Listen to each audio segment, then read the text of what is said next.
Sorry for the interruption. You can thank my internet provider for that.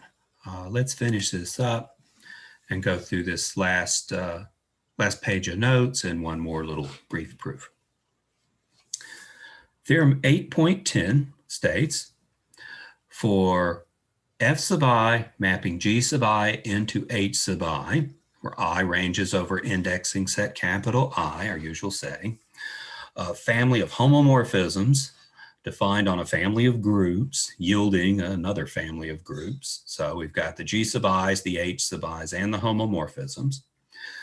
We're symbolically defining f, define it using these symbols of looks like a direct product of the f sub i's, but the f sub i's aren't groups, but define this mapping f that takes the direct product of the g sub i's into the direct product of the h sub i's, given by taking tuple a sub I from the direct product of the g sub i's into a tuple in the h sub i's, defined as f sub I of a sub I, if you will, is the ith component of the tuple in the direct product of the h sub i's. So here's what we're getting out.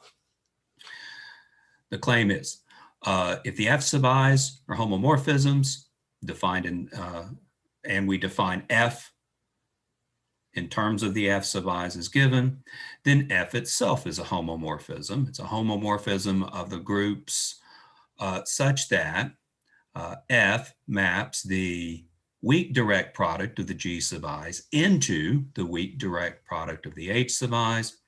The kernel of f is the product of the kernels of the f sub i's, the direct product of the kernels of the f sub i's. The image of f is the direct product of the images of the f sub i's. Of course, I ranging over the indexing set.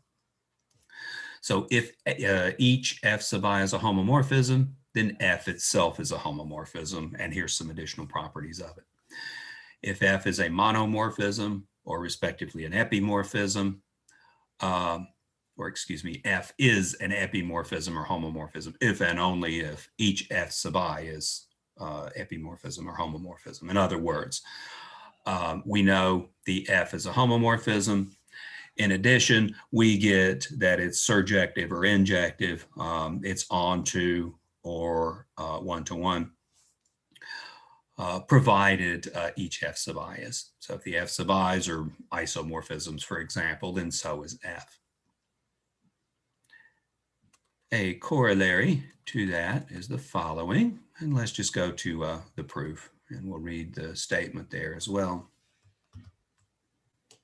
Statement is, suppose G sub I is a family of groups, N sub I is a family of groups as well, but the N sub i's are respectively normal subgroups of the G sub i's. So we've got the family G sub I, normal subgroups N sub I of each G sub I, and we're going to talk about quotient groups. We got normal subgroups, so what else would we do, eh? First claim is, the direct product of the N sub i's is a normal subgroup of the direct product of the G sub i's. Well, if that's the case, then we can take a quotient group of the direct product of the G sub i's mod the direct product of the N sub i's.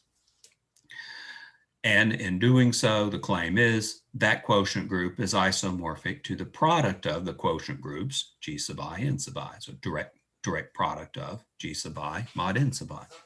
The N sub i's are normal in G sub I, so these quotient groups make sense as well. And a similar result holds if we look at weak direct products, is the second claim. So let's go through proof of just the first part, is in the notes.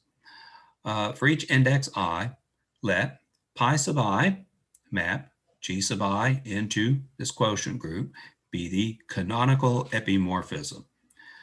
You remember the canonical epimorphism? See if I've still got this hanging around in the background. Yeah. Here's theorem 1.5.5. Let's look it up just for the record.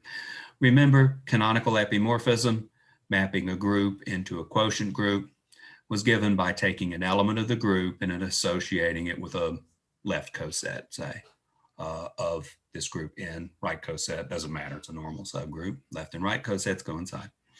But this was the canonical epimorphism, so it's an onto homomorphism, a surjective homomorphism. So this is the mapping we're using in defining this homomorphism that we're going to set up here ultimately. So take these pi sub i's as the canonical epimorphism. The theorem that we just stated says then if we'll take this mapping, I might call it pi, the direct sum of the pi sub i's as defined in Theorem 8.10, that maps the direct product of the g sub i's goes into the direct product of the quotient groups, the g sub i's mod n sub i's, then this mapping is itself an epimorphism. If each of the pi sub i's are an epimorphism, then so is this mapping. So it's a surjective homomorphism. The kernel, okay, the kernel would be the product of the n sub i's mapping into one of these quotient groups of this sort. What we're getting then for the kernel is the denominator. So what we're getting out is the identity in the quotient group, and it's the, if you will, the denominator. So we know by the first isomorphism that if we have a product of the g sub i's mod this group, that's isomorphic to the image under a homomorphism. Here we have an onto homomorphism, so the image is this thing here. First isomorphism theorem tells us group mod kernel is isomorphic to image. The group is here, the image is here, and the kernel is what we get here in the denominator. We have this isomorphism, first isomorphism theorem, since the image is as described and we have an onto mapping. And that's exactly what we had claimed up here for the conclusion of that part. So, by the way, the direct product of the n sub i's we saw was kernel of a homomorphism, so that establishes a little normal subgroup part. So that almost does it for this section. Back to the notes for 1.8. I want to make one final little comment. Given corollary 1.8, I mean, we're getting kind of like nice behaviors out of these direct products as they interact with quotient groups. Don't read too much into that. We also had in exercise 1.8 a rather nice behavior. Let's glance at that again. That was a note a page or two back. Here it is, previous page. We said something like the direct product of h and k mod k is isomorphic to h. And that's not exactly what this says because of the presence of this e sub h. But it's something that reminds me of a behavior, kind of like a h times k divided by k equals h. And that makes pretty good sense. Don't read that into it. This was a very specific setting. So this is a warning about trying to oversimplify this stuff. I do want some intuitive grasp of what's going on, especially with quotient groups, but this ain't one of them. So much so that I thought it worth a little warning that we're not getting maybe these direct products to behave some kind of inverse operation of a quotient group. I mean, they're using the word product and quotient. Nothing like that holds, and it's easy to show some really small groups. What I'm trying to say is this does not occur.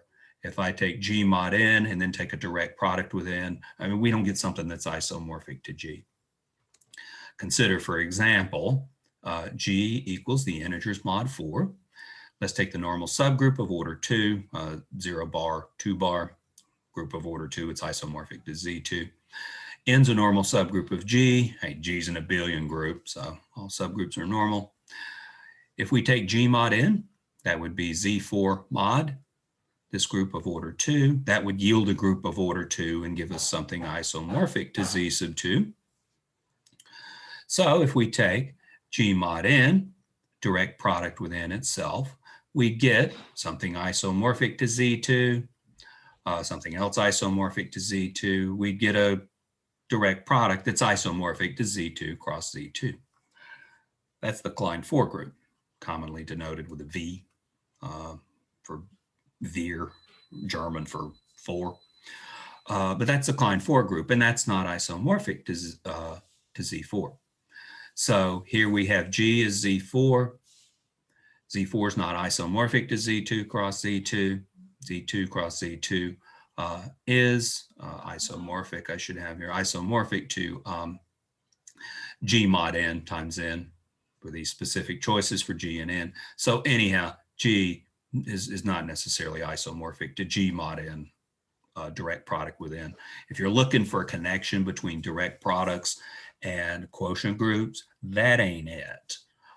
Maybe something as given in the previous corollary, here we get particularly kind of nice behaviors out of interactions of direct products and quotient groups, but don't read too much into that.